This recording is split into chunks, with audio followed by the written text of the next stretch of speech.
Hi friends. Please subscribe and help me get my first 1,000 subscribers. It's one click for you, but for me it's a huge encouragement and motivation. Thank you to everyone who has already subscribed. I hope you enjoy this story. Let's go.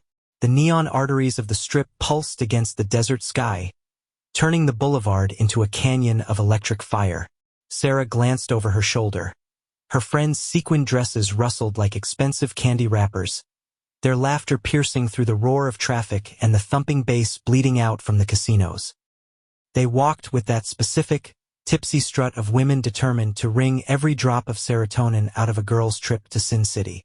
Sarah felt a familiar tingle in her fingertips. The champagne was hitting her, or maybe it was just the altitude of the stilettos. Wait, are we at the right place? This is not the club entrance. One of the girls shouted, checking her iPhone. Who cares? Let's just go in. Another laughed. Sarah knew this night had abandoned any itinerary hours ago. Moments later, they were sweeping into the lobby of a massive resort complex, the facade rippling with LED displays tall enough to block out the stars. Sarah lingered for a second by a mirrored pillar, catching her own reflection. Her hair was a little wilder than she ever wore it back in Orange County, and her eyeliner was slightly smudged. She fixed her lipstick, took a deep breath, and let the wave of noise swallow her whole. Inside the club, the sensory overload was instant. Lasers cut through the haze in shades of violent violet and ultramarine, bouncing off glass tabletops.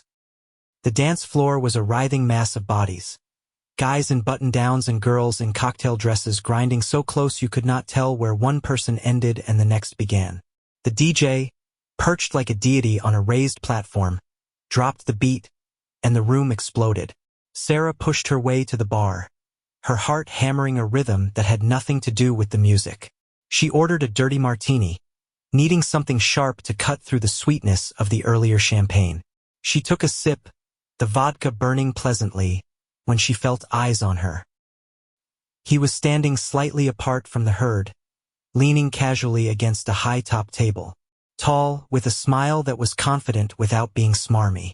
He wore a crisp white dress shirt, unbuttoned just enough to suggest he was off the clock, and dark slacks that fit him perfectly. When he caught her looking, he gave a subtle nod. Sarah felt a jolt in her stomach that she had not felt since college. He walked over, not rushing, carrying himself with a loose-limbed grace. "What are we drinking?" he asked, leaning in close to be heard over the bass. His voice was deep, steady. No cheesy pickup lines, no desperate shouting. "Martini." "Dirty," Sarah replied, her smile widening involuntarily. The man signaled the bartender with a practiced nod and ordered the same. The drinks appeared in seconds. He raised his glass. "To plot twists," he said. "To plot twists," Sarah echoed, clinking her glass against his. For some insane reason, it felt like she'd known him for years. The conversation flowed effortlessly, skipping the usual awkward small talk. Ryan, that was his name, was charismatic, sharp, and funny. Sarah could not remember the last time she had genuinely laughed this hard. He talked about his job in tech sales, his obsession with backpacking through Europe, and how he was in Vegas for a dull convention but stayed an extra night to decompose. He did not try to impress her with bottle service or brag about his car. His easy confidence was the hook. They hit the dance floor. The rhythm took over, and within minutes, Sarah was not thinking about her husband, David, or the mortgage in Irvine, or the PDA meetings. Ryan moved with a natural rhythm, his hands guiding her firmly but respectfully. She threw her head back, laughing, and he leaned in to whisper something in her ear, his breath hot against her neck. The intimacy of the gesture made her knees weak. The world shrank down to just the square foot of floor, this beat, this man. Eventually, he suggested getting some air. Sarah did not hesitate. They slipped out a side exit onto a VIP terrace overlooking the glowing grid of the city. The Bellagio fountains were erupting in the distance, and the stream of headlights on the strip looked like a river of gold. It all felt surreal, like a movie set. Ryan sat on a low lounge sofa and patted the cushion next to him. Sarah hesitated just a heartbeat before sitting down. He started talking about the importance of disconnecting, of just being a person instead of a role. She nodded, mesmerized. When he took her hand, her body reacted instantly to the contact. "Let us just be here. Right now," he said softly. And just like that, Sarah let go. She let go of the guilt, the duty, the perfect wife persona she wore like armor. She leaned in, almost on autopilot. When their lips met, it was not tentative. It was a spark hitting gasoline. Ryan pulled back first, searching her face for any sign of regret. Finding none, Sarah pulled him back in. That night, under the synthetic glow of the Vegas skyline, she allowed herself to disappear. The morning sun was aggressive, slicing through the gap in the blackout curtains. Sarah blinked, disoriented. The room was unfamiliar, generic high-end hotel beige. And then the weight in the bed shifted. Ryan was asleep next to her, one arm thrown over his head, looking completely at peace. Sarah's heart stopped, then restarted at double speed. Panic, cold and sharp, washed over her. Her hands shook as she grabbed her dress from the floor, trying to slide into it without making a sound. She froze with one shoe in her hand, looking at him one last time. He did not stir. She slipped out the door, the heavy latch clicking shut with a sound like a gunshot. Back in Orange County, the evening was suffocatingly quiet. David sat in his favorite leather armchair, his MacBook balancing precariously on his knees. He was trying to finish a quarterly report, but his brain was not cooperating. Outside the window of their Irvine home, the sprinklers hissed rhythmically, and a warm breeze rattled the palm fronds. A half-drunk cup of coffee sat on the granite island, and the TV was muttering the dialogue of an old Law and Order rerun in the background. Needing a break, David opened Instagram. He scrolled mindlessly past photos of his colleagues, kids, and someone's avocado toast until he froze. It was a new post from Sarah. The photo was high contrast, blurry in an artistic way, taken against the backdrop of the Las Vegas lights. She was holding a champagne flute, laughing, standing next to a giant neon sign. The caption read, "Night is just getting started." David stared. This was not the Sarah he knew. Where was the reserved smile? Where was the woman who worried about waking up early for yoga? In this picture, she looked reckless, radiant. But it was not just her. David zoomed in, scanning the background. There was a guy, white shirt, unbuttoned. He was standing a few feet away, but he was not looking at the camera. He was looking right at Sarah. A cold knot formed in David's stomach. He tried to go back to his spreadsheet, but the numbers blurred. The image burned in his mind. Sarah had been posting more than usual this trip. Sunsets, pool cocktails, the usual stuff. But this was different. Her smile was wider, manic almost. Her eyes had a gloss to them he had not seen in years. She looked like a woman who had just been let out of a cage. David set the laptop down and walked to the sliding glass door. A weird, primal fear was creeping up his throat. He turned on the kitchen lights, the modern fixtures casting harsh shadows, and checked her last text message again. "All good here. Gonna be a late one. Love you." Short, dry. Usually, she'd send a paragraph about dinner or complain about her friend Vanessa's drama. Now every word felt curated. David did not want to be that guy, the jealous, paranoid husband, but the shift in her behavior was screaming at him. His mind started connecting dots he did not want to connect, painting a picture he was terrified to look at. David turned back to his laptop, opened a new tab, and typed, "Flights SNA to Los." He did not need a smoking gun. His gut was already screaming the verdict. David knew something was wrong. He was not the type to cause a scene or get jealous over nothing. He was the rational one, the guy who balanced the checkbook and planned the vacations. But he could not ignore the red flags waving in his face. He booked a seat on the first Southwest flight out in the morning.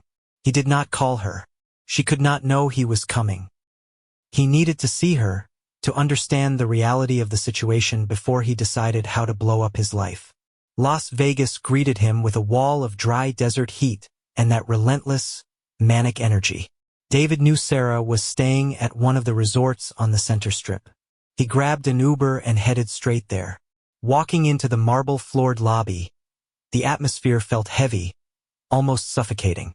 The air was perfumed to mask the smell of cigarettes, and the chimes of slot machines rang out like a headache.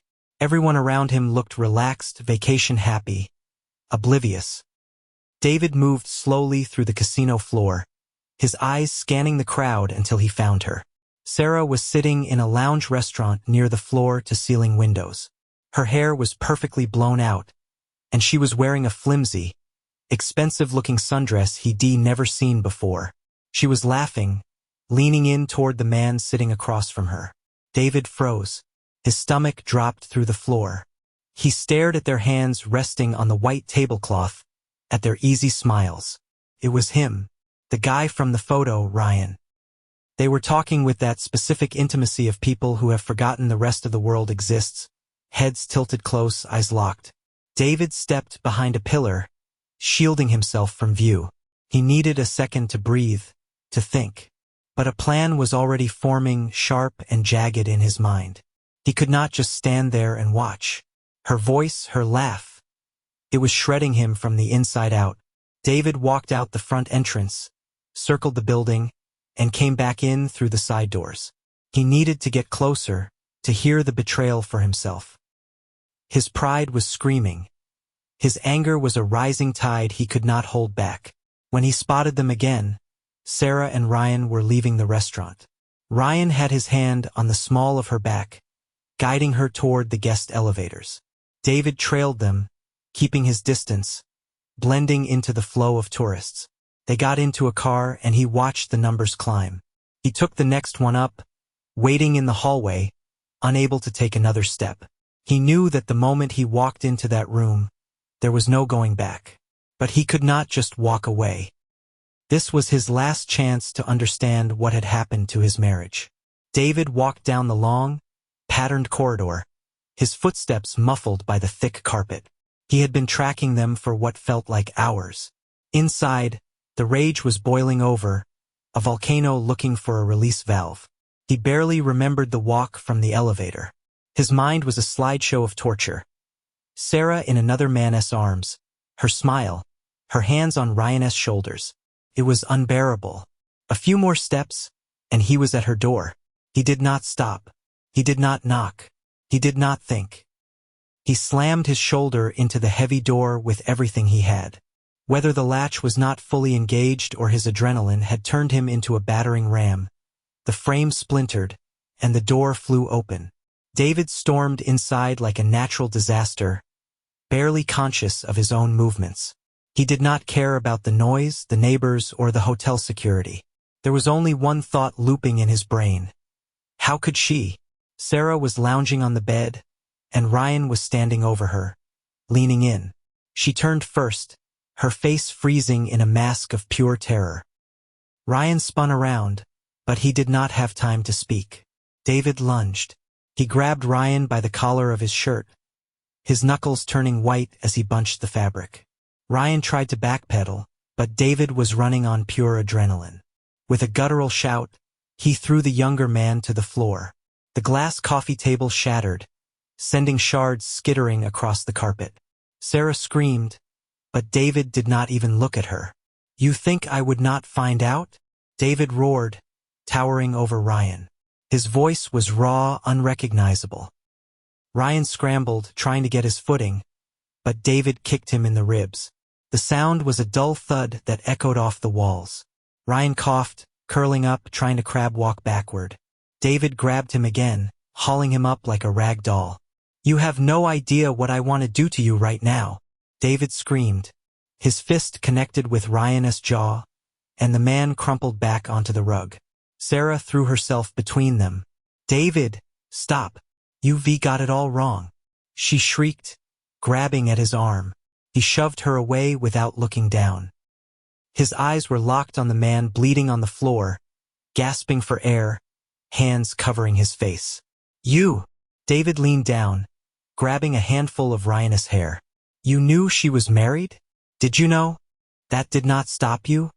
Ryan raised a hand, palm out, pleading, but David was deaf to it. The red mist had descended. He pulled his arm back for another hit, but Sarah screamed louder, her voice cracking. "David, stop it. You going to kill him." David froze. His chest was heaving like he'd just run a marathon. Slowly, painfully, he straightened up. He turned to Sarah, really looking at her for the first time. She was pale, her lipstick smeared, eyes wide and wet with tears. But in that moment, he did not see his wife. He did not see the woman he'd built a life with in Orange County. He saw a stranger, a traitor who had nuked his entire world. "You!" He pointed a shaking finger at her. "You let this happen. You!" Sarah took a step back, hitting the wall. She opened her mouth to speak, but the words died in her throat. David looked back at Ryan. The guy was trying to pull himself up using the edge of the sofa. David took a step forward, fists still clenched, but the engine finally cut out. The rage evaporated, leaving only a cold, hollow vacuum. Sarah stepped toward him. "David," her voice trembled. "Please just stop, But he held up a hand, silencing her. He looked around the room. The shattered glass, the unmade bed, the blood on Ryan's lip. His breathing started to slow. He walked to the door, not looking back. There was nothing left to say. David pulled the door shut behind him and stopped in the hallway. For a few seconds, he just stood there, staring at the navy blue swirls in the carpet. His heart rate was dropping, but his mind was still racing. He knew if he went back in there, he'd lose control again. So he just stood, staring at nothing, trying to reboot his brain. His throat was dry as sandpaper, and his ears were ringing like he'd just walked out of a concert. At the end of the hall, a large decorative mirror hung on the wall. David caught his reflection. His shirt was untucked and wrinkled, and his eyes looked wild, pain mixed with a terrifying level of fury. He stared at himself for a beat before turning away. He did not need to see that. The feeling inside was loud enough. He took a few steps, then paused and looked back at the room number. Silence. He flashed back to Sarah's face. The fear, the pleading. She had screamed when he shoved her. He did not want to remember that part, but the scene was burned into his retinas in 4K. He clenched his fists one last time, then forced his fingers to uncurl. Done. He turned and headed for the elevators. He needed to get out of this hotel. The whole place smelled like betrayal. It was soaked in a kind of dishonesty that made him want to vomit. He rode down to the lobby and walked fast across the casino floor, keeping his head down. All he wanted was fresh air. He needed to get outside and figure out how to survive the rest of the day. David flashed back to Sarah's face, the raw terror in her eyes, the way she had pleaded with him. She had screamed when he shoved her aside to get to Ryan. David did not want to replay that tape, but the footage was looping in his mind, high definition and visceral. He clenched his fists until his nails dug into his palms, then forced them open. Enough! He turned on his heel and headed for the elevator bank. He had to get out of this hotel. The air conditioning felt too cold, and the whole place reeked of betrayal. It was soaked in a cheap, gold-plated lie that made him want to retch. He rode the elevator down and cut through the glittering lobby, keeping his head down, avoiding eye contact. All he wanted was to step outside, breathe actual air, and figure out how to navigate the wreckage of his life. The strip was an assault on the senses. The flashing marquees, the gridlock of cars, the bachelorette parties screaming from party buses. It was a violent contrast to the dead silence inside him. He stood on the sidewalk, watching the river of tourists flow by. They were happy, drunk, oblivious. To them, he was just a guy in a wrinkled shirt standing in front of a casino. The anonymity felt strange, almost liberating. David shoved his hands into his pockets, looking left, then right. He had nowhere to go, but standing still felt impossible.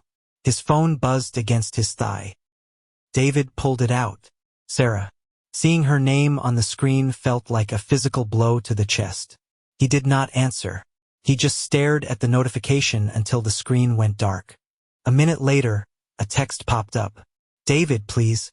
Just give me a chance to explain. He swiped the notification away and shoved the phone back into his pocket. Explain what? There were no footnotes for this. David walked a few blocks until he found a dimly lit dive bar tucked away from the main resort entrances, a place for locals and shift workers. He took a stool at the end of the bar and ordered a double Maker S Mark. Neat. The bartender poured it and drifted away without a word. David stared at the amber liquid for a solid 10 minutes, watching the light catch the glass. Finally, he knocked it back. It burned going down, but it did not numb anything. It just sharpened his focus. He knew he was done here. The timeline of his marriage had snapped. There was no splicing it back together. He walked back out to the curb and pulled up the Uber app. Destination: Harry Reid International. During the ride to the airport, he stared out the window, tuning out the driver's attempt at small talk about the heat. The city kept spinning its roulette wheels, but David was cashing out. He did not need closure speeches or therapy sessions. He knew that filing for divorce was the only logical next step. Everything else was just noise. Back in the hotel room, Sarah stood by the floor-to-ceiling window, staring blankly at the neon sprawl of Las Vegas. Down below, thousands of people were chasing luck, acting like life was just one big party. Her life, however, had just hit a wall at 100 miles an hour. She pressed her forehead against the cool glass, trying to ground herself. The echoes of David's shouting, the sound of his fist hitting flesh, the slam of the heavy door. It all still vibrated in the room. She straightened up, pulling her shoulders back, trying to summon some shred of composure. She turned to face the room. It was a disaster zone. The bed was a tangle of sheets. The coffee table was shards of glass, and a half-drunk bottle of champagne sat on the nightstand like a bad joke. It was not just a hotel room anymore. It was the crime scene of her marriage. Her phone lit up on the desk. A text from Ryan. Sarah did not even pick it up. She felt nothing for him now, no spark, no excitement, just a sick feeling in her stomach. He was just a prop in the tragedy that had destroyed her reality. Sarah sat on the edge of the mattress and buried her face in her hands. Her hair was a mess, her mascara running in dark streaks down her cheeks. She thought about how the night had started. The music, the laughter, the thrill.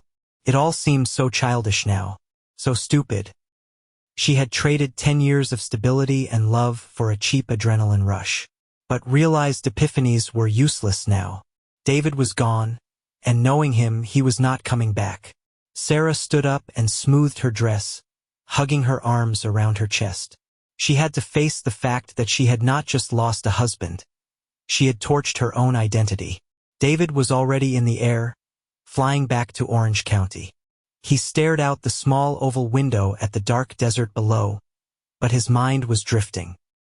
Memories kept intruding, their wedding at the winery in Temecula, buying the house in Irvine, that trip to Hawaii where they learned to surf. But those memories felt like they belonged to a different person, a character in a movie he had finished watching. Surprisingly, he felt calm. It was a cold, clinical kind of calm. He knew he was doing the right thing. Sarah had crossed a line that could not be uncrossed. He put his noise-canceling headphones on, drowning out the hum of the engines, but the betrayal still sat heavy in his gut. He swore to himself, right there at 30,000 feet, that he would not look back. When David unlocked the front door of their home in Irvine, the silence was heavy. The house felt vacant, even though all the furniture was there. He dropped his carry-on in the hallway, walked to the kitchen, and poured a glass of water from the fridge dispenser. He leaned against the granite island, catching his reflection in the dark window. He looked older, tired. He did not wait. He went to the garage, grabbed a stack of flattened cardboard boxes, and started packing. He moved systematically, room by room, taking only what was his: clothes, electronics, documents. With every box he taped shut, he felt a little lighter, like he was shedding a dead skin. But deep down, he knew the ghost of this life would haunt him for a long time. Sarah stayed in Vegas one more night, but she could not sleep. When she finally returned to Orange County, the house was waiting for her. She walked in, and the emptiness hit her instantly. David's things were gone. The closet was half empty. The bathroom counter was bare on his side. She sat on the edge of their king-sized bed. Clutching a framed photo she found face down on the dresser. It was taken 3 years ago at Laguna Beach. They were tanned, smiling, squinting in the sun with the ocean behind them. It looked like a picture of two strangers. Sarah traced David's face with her thumb, the silence of the suburbs pressing in on her ears. She was home, but her life was gone. A few days later, David finished the last of the logistics. He left his house keys with the neighbor, Mike, asking him to keep an eye on the place until the lawyers figured out the sale. He did not leave a note for Sarah. He threw his bag into the passenger seat of his car and merged onto the 405 freeway. The traffic was typical California gridlock, but David did not mind. He watched the road stretch out ahead of him, the red taillights forming a long, glowing river. The anger had faded into a dull ache. He did not regret leaving. He knew he deserved better than a lie.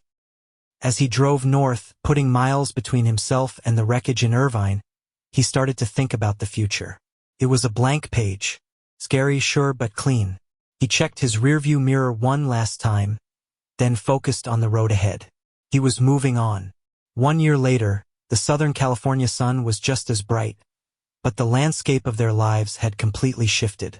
David stood on the balcony of his new condo in Newport Beach, overlooking the marina. The salt air was crisp. Inside, the place was minimalist, modern furniture, no clutter, and definitely no ghosts of the past. He took a sip of his coffee and checked his Apple Watch. He had a brunch date in 20 minutes with a woman named Jessica, a pediatrician he met on Hinge. She was kind, funny, and remarkably drama-free. But the scars were still there. David knew he was different now. He was slower to trust, checking for red flags in casual conversation like a detective scanning a crime scene. The blind optimism of his marriage to Sarah was gone, replaced by a guarded realism. He finished his coffee, grabbed his sunglasses, and headed out. He was happy, mostly. He had a promotion, a view of the ocean, and a life that belonged entirely to him. But sometimes, when the house was too quiet, he'd catch himself wondering if he'd ever feel that naive, easy comfort again. 20 minutes away, in a smaller, one-bedroom apartment in Tustin, Sarah was packing a box. The house in Irvine had sold 6 months ago. The equity was split, the furniture auctioned off or donated. Sarah had downsized in every sense of the word. Ryan? He had not lasted 3 weeks after Las Vegas. Once the thrill of the affair met the harsh reality of a divorced lawyer and a furious husband, the magic evaporated. He ghosted her before the first mediation session. Sarah taped the box shut. It contained the last few pieces of mail that had trickled in for David at her address, some tax documents and a jury duty summons. She checked her reflection in the hallway mirror. She looked different. She cut her hair into a sharp bob, and the soft, suburban housewife look was replaced by something sharper, more professional. She had gone back to work full-time as a project manager, grinding out 60-hour weeks to distract herself from the silence of her apartment. She was not the victim, and she knew she was not the hero. She was just someone who had blown up her life and was now slowly sweeping up the debris.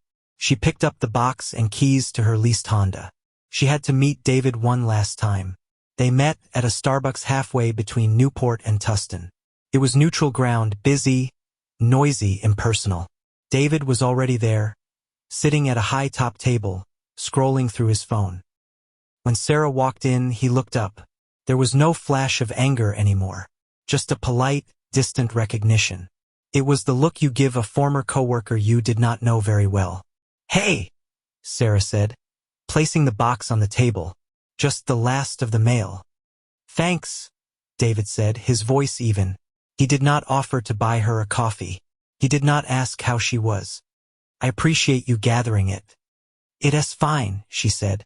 She lingered for a split second, her hands gripping the strap of her purse. There were a million things she could say. "I'm sorry. I miss you. I was an idiot." But looking at him, at the fresh haircut, the expensive watch, the calm set of his jaw, she realized he did not need to hear it. He had moved on. Her apology was for her own conscience, not his healing. Well, Sarah said, forcing a small, tight smile. Take care, David. You too, Sarah, he nodded. She turned and walked out the glass doors, the bell chiming above her. David watched her go. He watched her get into her car and pull out of the parking lot. He waited for a pang of sadness, a wave of nostalgia. But there was nothing, just the caffeine kicking in and the notification on his phone that Jessica had arrived. David picked up the box, threw his empty cup in the trash, and walked out to meet his date. The chapter was closed. The book was back on the shelf. And for the first time in a year, the future did not look like a disaster. It just looked like a Sunday afternoon. And that's where today's story ends. Thank you for watching to the end. If you enjoyed it, do not forget to like and comment. We'd love to discuss this story with you. See you in the next video.